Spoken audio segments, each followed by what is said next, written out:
If you're using GHK copper on your face, you're getting maybe 10% of what this compound can actually do. The other 90%, the part that reaches over 4,000 of your genes and helps decide how fast your whole body ages, almost nobody is using correctly. I'm Dr. Will Haas. After 15 years of using peptides with real patients, I've watched the most powerful anti-aging tool I know get demoted to a wrinkle cream. So in the next few minutes, I'm going to show you what GHK copper really does and the one mistake that's quietly wasting it for nearly everyone watching.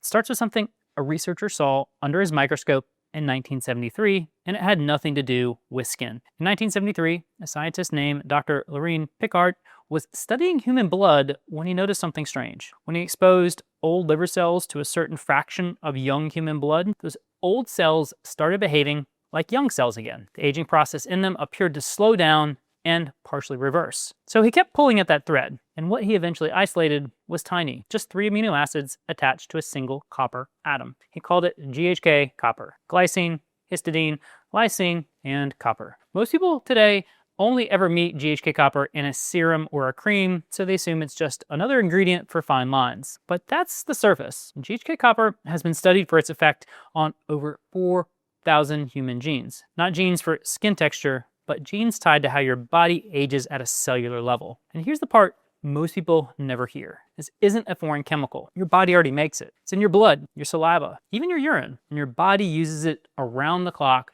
to keep tissues healthy. So you're not adding something new, you're refilling a tank that's quietly draining. And that should bother you a little bit, because at 20, your blood is flooded with GHK copper. By 60, those levels have dropped by roughly 60%. Think about the timing. The exact decade your repair signal falls off a cliff is the same decade the mirror starts telling on you. It's not a coincidence. But here's the strange thing. If GHK copper works on 4,000 genes across your entire body, why did it get famous for skin? The answer reveals exactly why most people are using it wrong. And it comes down to 3 things this peptide does at the same time that almost nothing else in the anti-aging world can do. The reason GHK copper became a skin compound is simple. Skin is where aging becomes visible first. You can't watch your genes change. You can't see tissue rebuilding beneath the surface, but you can see fine lines, dull skin, thinning hair. So that's where people noticed it working. But the skin is just the window. The real action runs deeper through 3 overlapping systems: repair, protection, and rebuilding. Start with collagen. Here's where it gets counterintuitive.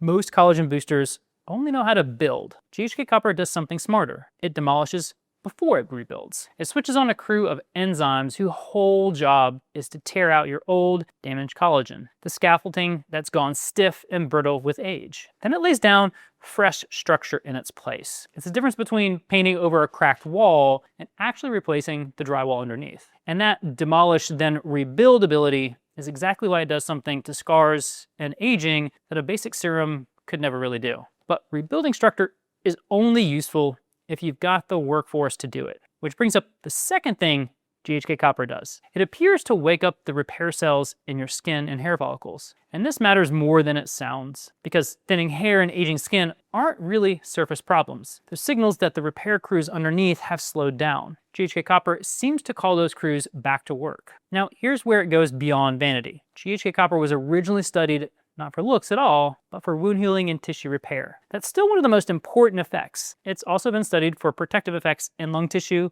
and lung function is tightly linked to how long you live. And then there's the finding that genuinely surprised researchers. When scientists mapped GHK copper across the genome, they saw it nudge genes tied to tumor growth and metastasis back towards a healthier pattern in cell and animal models. Now let me be clear, because this matters. That does not make GHK copper a cancer treatment, and anyone selling it that way is lying to you. But it tells you something important. A compound most people think as a wrinkle cream is reaching into the most fundamental control system in the body. So when people call this a skin peptide, they're not wrong, they're just stopping too early. And that gap between what GHK copper is marketed as and what it actually does is the whole problem. Because everything we just covered means nothing if you take it the wrong way. And the way nearly 90% of people take it makes these deeper benefits almost impossible to reach. There are 3 ways to use GHK copper, and the difference between them is the difference between a beauty product and a systemic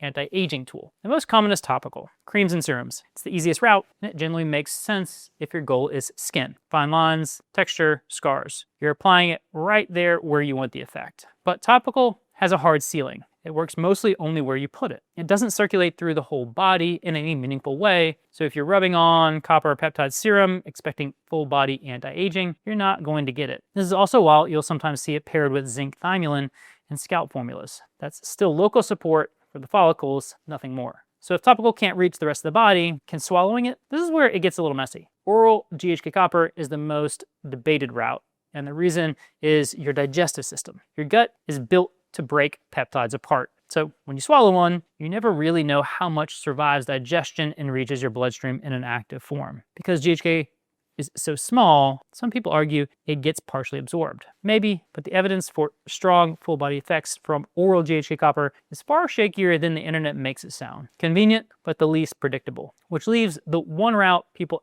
actually mean when they talk about systemic effects: subcutaneous injection, placing it just under the skin the way insulin is given. This bypasses the gut entirely and gives the compound a direct path into circulation. It's the route for people who want a true full body effect, but it's also the one that demands the most respect. Injectable GHK copper is not a casual beauty hack. It needs proper sourcing, sterile technique, real clinical supervision, and a protocol built for the specific person using it. And here's the uncomfortable truth nobody selling peptides online wants to say. The right GHK copper protocol doesn't exist in a vacuum. It depends on numbers you can't feel and can't guess, your inflammatory markers, your hormones, your baseline status. Run it blind and you're not optimizing. You're gambling. That's the whole reason why we don't hand anyone a protocol vial until we've actually looked under the hood. Health history, current biology, inflammatory markers, hormonal status, and your real goals. Because the protocol for someone chasing systemic anti-aging through injections is completely different from somebody regrowing hair with a topical. From there, we build something specific to you. The right delivery method, the right dose, the right oversight, so you're actually getting what this compound is capable of without the side effects. Do you want to find out what GHK copper can actually do for your specific biology? Not the generic version online, but a protocol built around your numbers. The link to book a discovery call with our team at Vibe Wellness is in the description below.